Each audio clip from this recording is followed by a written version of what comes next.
I can make things move without touching them. I can make animals do what I want without training them. I can make bad things happen to people who are mean to me. I can make them hurt.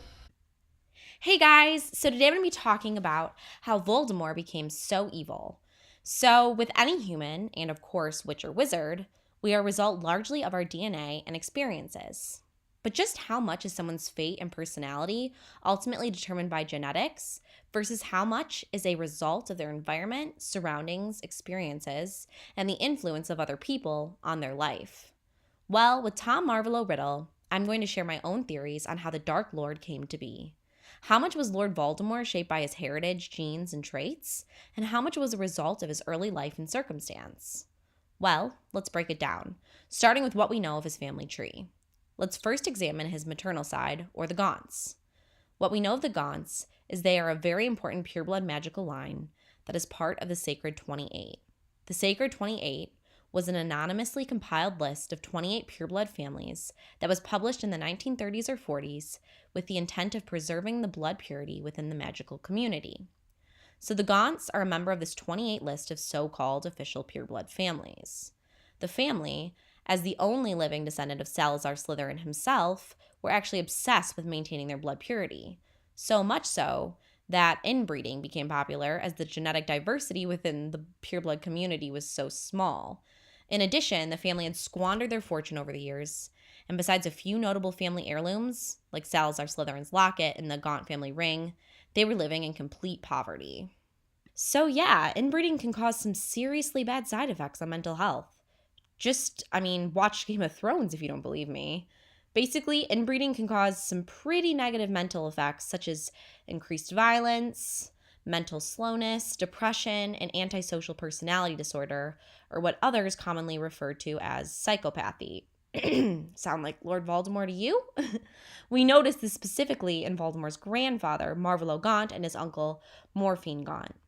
To give you a better understanding, Marvolo was an extremely violent, arrogant, and abusive man.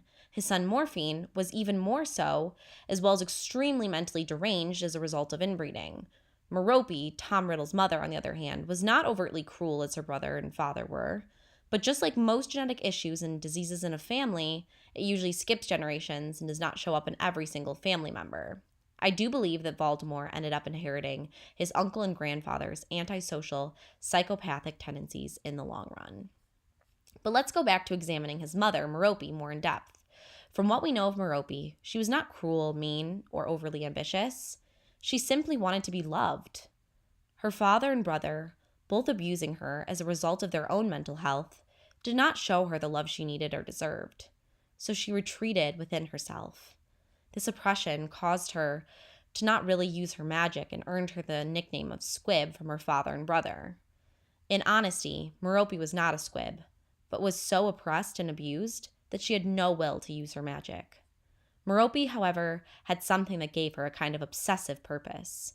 She was infatuated with a young and handsome muggle boy from town, Tom Riddle Sr.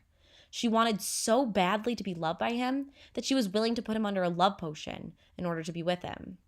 He ended up marrying her under this potion and ultimately conceiving Voldemort.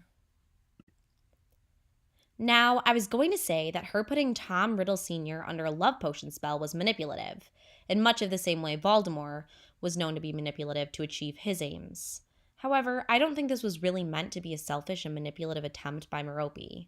I honestly think that she felt so desperate and so hopeless, she was willing to do anything to get this man to love her. And eventually this guilt ate her up and she ultimately decided to stop giving the man she loved this love potion, which shows that she has a conscience as well. So I'm not trying to excuse what Merope did, but I do find that her attempt was purely out of a helpless longing to be loved, versus her son's inhumane kind of indifference towards using other people and lack of empathy.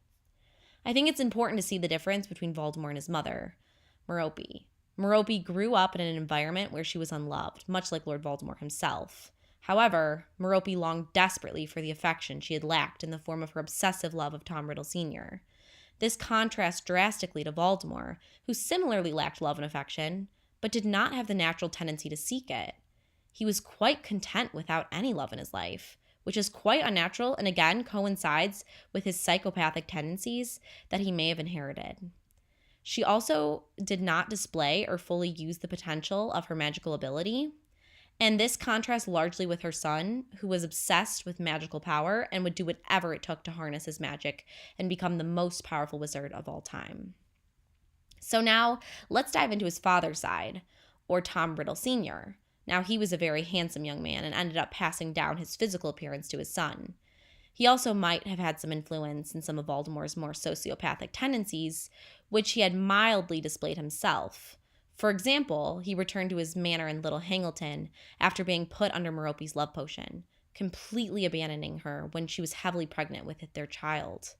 He never even bothered to find out whatever happened to his own son. This alone shows some antisocial behavior.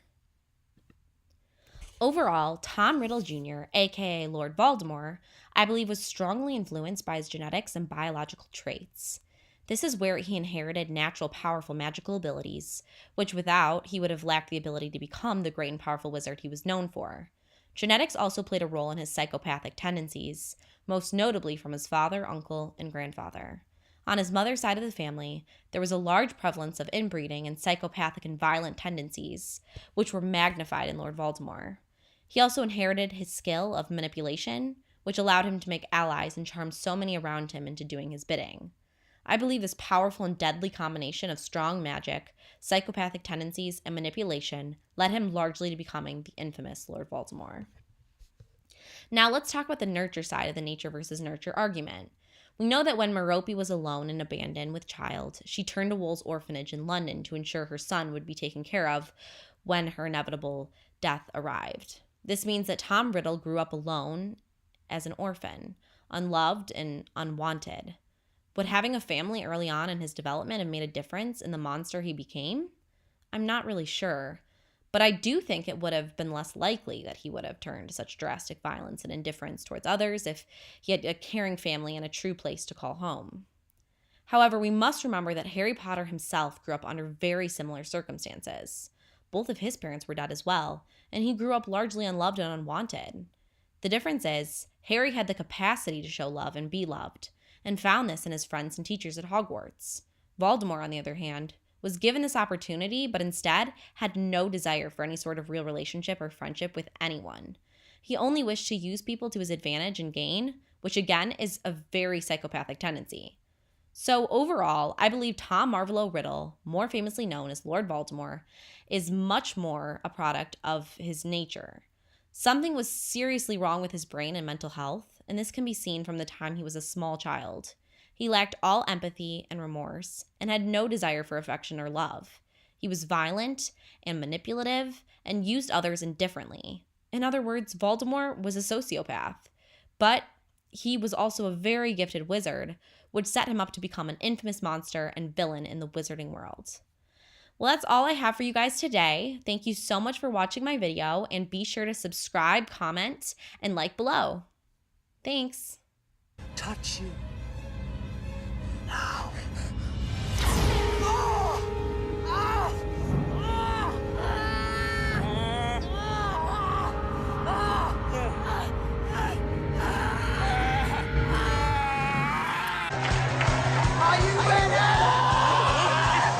Your body like a hairy troll. I learned it to rock and roll. I spin around like a crazy elf, dancing by himself.